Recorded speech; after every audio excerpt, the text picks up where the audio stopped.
They now have three very dominant powerhouse teams, and arguably now Tony Stewart Racing over the last 2 years since they've gone to Ford, they've kind of held that banner along with everybody else over there. But I think really the shift is that you look over the last 10 years or so, and we went away, or maybe even prior to that, we went away from a lot of performance vehicles to what people consider just everyday drivers. NASCAR finally did, change some of the rules to allow two-door coupes to come in, which the Mustang and the Supra for a Toyota next year. They're even introducing another car next year, considering they just did it 2 years ago or something. A new body design. I think we're seeing a shift back to performance vehicles. Chevrolet with the Camaro, they've had a lot of growing pains. Even Hendrick is down. I mean, they're not running. They're not running obviously where they've been at in the past. Jimmy Johnson isn't running well over there. He's had a couple top tens, but really he's kind of struggling to even get into the chase this year. Lowe's is out of the way at the end of this year. So for Chevrolet, I think everybody over there, they're trying to build upon this Camaro, but it is some growing pains at the same time. I think Ford will probably have these same things because no matter how much you test it, on these shaker rigs and teardown rigs and, 9-posts and, all these different, tools they have today, until they put these things out on the racetrack with, they've got about 12 teams or something like that. They've got, 30 other teams that sit out there with them, 28 other teams. I think they'll have some growing pains like everybody else. Their engine package isn't a problem, but they're going to have to learn what this new car can and can't do. But I think with Penske and, everybody that has been putting so much work into this, we're going to start probably seeing a more level playing field across the entire Ford, fleet, aside from, I think, some of the back markers that, obviously they're not going to be able to afford to put the engineering time in or the engineering money. We're talking with Steve Wilson, just.com. NASCAR contributor, and also Matthew Embry, our IndyCar contributor. Steve, before we get into this weekend's races, if you will, of course, Danny Hamlin on the pole at Michigan. I know that you got your ear to the ground, you got your sources, you got your people that know, you're in the know. We look at the smoke signals and we hear what Kurt Busch said this week, that there's absolutely no truth to the rumor that motorsports.com, which I would consider a legitimate auto racing outlet, who doesn't, pardon the phrase, does not often produce fake news. You got to have lip movement because there are official times when they could say, yes, it's official, no, it's official. Is this the worst kept secret in NASCAR that Busch is going to go over to Chip Ganassi to replace the struggling Jamie McMurray? If he does, honestly, does he want to go from a top 10 team to a top 20 team every week? That's my questioning into this. The Stewart-Haas Racing only signed him on for 1 year. They didn't pick up the option for a long-term extension. They were going to have to go through at this point in the season to either extend him even longer. But, I think a lot of this comes down to the fact of, Monster Energy has a very untraditional style of marketing, to be honest with you. And while they've been on that car and while they do some marketing, they don't put the big dollars out like you see somebody else. You look at Jimmy Johns, that's on his counterpart, or you look at Smithfield, that's on, another teammate's car. They're putting big dollars out. And for Kurt Busch, Stewart-Haas Racing needs big dollar money to keep the program the way they are now. And while, they can harvest some of that from the other three teams and bring it over to Kurt Busch, and Gene Haas can put his name on the car, and obviously he has enough money to do this. Long term, that just isn't going to work in our sport just because of, just the way that we're sponsoring cars. And, the unfortunate part is that somebody ends up being the odd man out, regardless of the fact of how well that they're doing. So, this could have been precipitated by the fact of just how little that, Monster Energy is even paying to be on that car. They already were in some kind of negotiations last year, and then want to pick up a long-term. They wouldn't pick up a long-term option on him. So I think it's a little bit of everything. And if he does go over to Chip Ganassi Racing, again, they've struggled a lot. Carl Larson, I think, is the only one in the last couple of years that's really done anything for them. Jimmy McMurray has obviously, he's unfortunately, I think I hate to call people this, but he's kind of a lame duck like Casey Kane. Had really, really bright future into this sport, showed a lot of, potential at the beginning of their career, but has flamed out kind of quickly, and now they just kind of run mid-pack. While they're popular, very popular drivers, you don't have a lot of people that talk negatively about them, but unfortunately they just are not anywhere near where some of these teams need to be on a week-to-week basis. So, Matt, do you have any thoughts on that? I know you're very in tune with Chip Ganassi. Obviously, they're based here in Indianapolis as well. And then, Matt, go ahead and if you have any questions about this week's race, and we'll get into the talk about this week's race. So go ahead, Matt. Steve, is this just a sign of guys? We've had guys like, for instance, Jamie McMurray, who is a Brickyard 400 Daytona 500 champion, Casey Kane, former Brickyard 400 champion.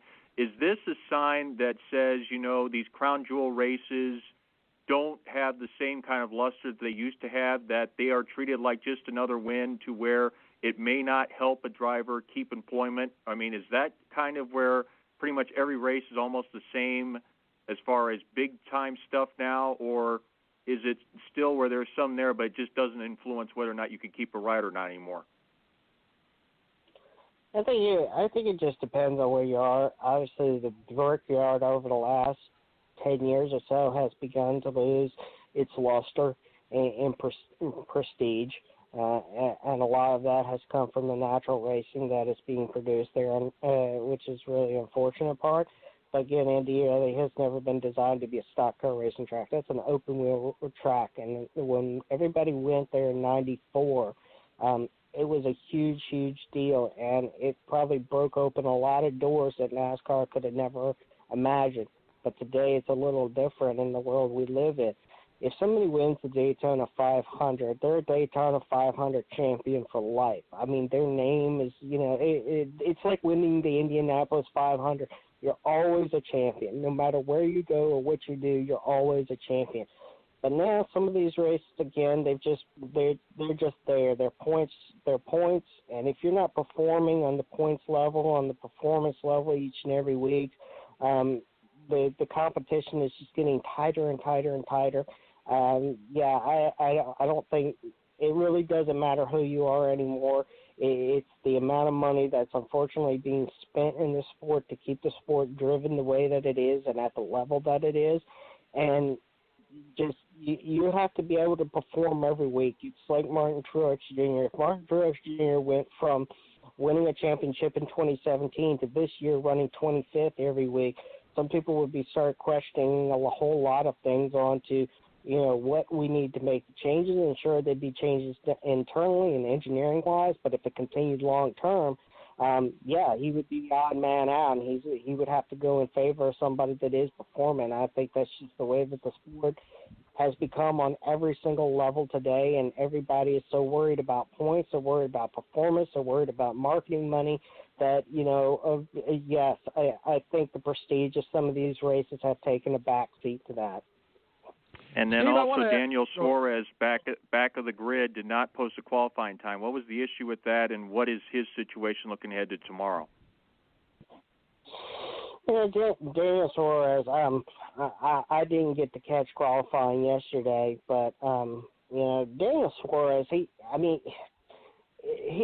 been able to do a lot of things in the Truck Series. He's been able to do a lot of things in the Xfinity Series.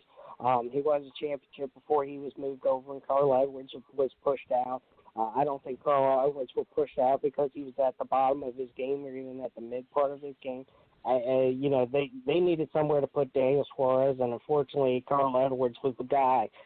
He can, again, say that he left on his own fruition, but I think some of that was just not always 100% on his fruition. but since he's come up to the Cup Series, he struggled a lot, and I think he pushed him through really, really quickly. I think he needed more time to develop. As far as not putting in qualifying time, honestly I don't know what happened yesterday, but I do think that he needs more time to develop. He needs more seat time before that he's going to become an equal at Joe Gibbs Racing, because he's typically not running as well as some of the others like Kyle Busch and who's in the top 3 right now with Truex and Harvick. Steve, I want to talk with you real quickly here about this weekend's races. Now, I'm a big fan of, hey, let's promote all the races. NASCAR's got their hand in truck, Xfinity, of course, the Monster Energy Series. I'm a big fan of, hey, let's run them, trucks on a Friday, Xfinity on a Saturday, Monster Energy on a Sunday at the same track. I'm becoming not a big fan of what's happening this weekend. And the reason for that, I feel like a fan has to make a choice. At 1 o'clock is the going to be a good race out at Mid-Ohio. Great track. Certainly one of the favorite stops for IndyCar. Great track.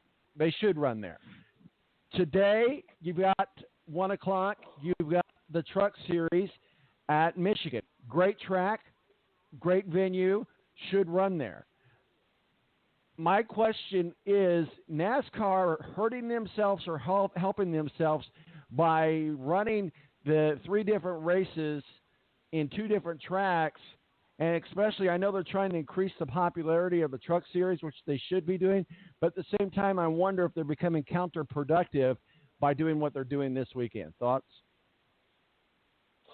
Actually, that topic came up. I was talking to somebody yesterday about this.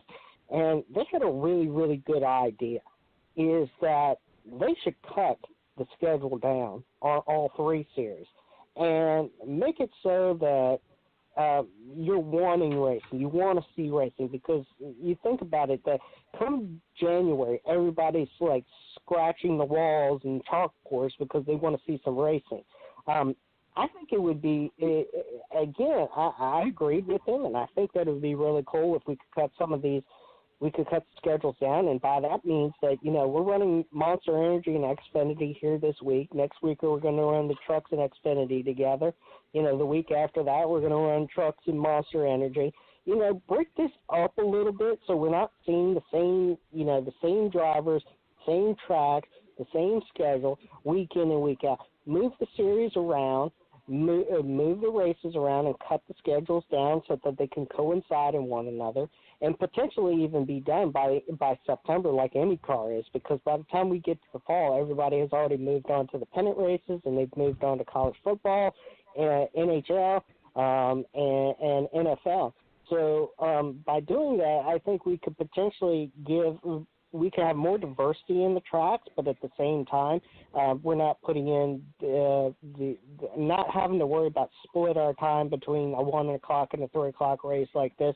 I think it would do them more justice if they would just say, okay, we're going to skip Michigan this week and we're going to put Xfinity and Trucks there at Mid-Ohio, or we're just going to put Trucks and Monster Energy at Michigan, and then next week we're going to go to Mid-Ohio and we're going to put 2 series together, whatever the case is.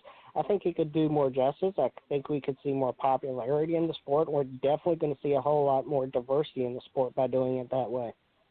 I think the big thing that would help doing that, though, would be cutting costs, because right now there's just too many races right now, and it's making it difficult for teams to survive right now.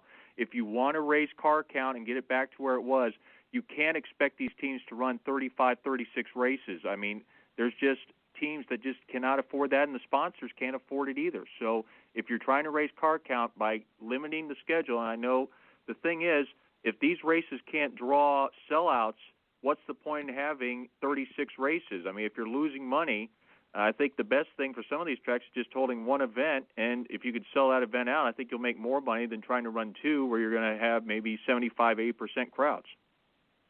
Well, guys, unfortunately, we're about out of time here, and I do want to get some final thoughts, and we can talk about this at another time. But certainly, we're up against the hour here, and then we're going to go into our NFL and our fantasy football preview weekend, and so we got to get going with that. But real quickly, I do want to get your thoughts, guys, on this weekend's race. We've got the Denny Hamlin's on the pole.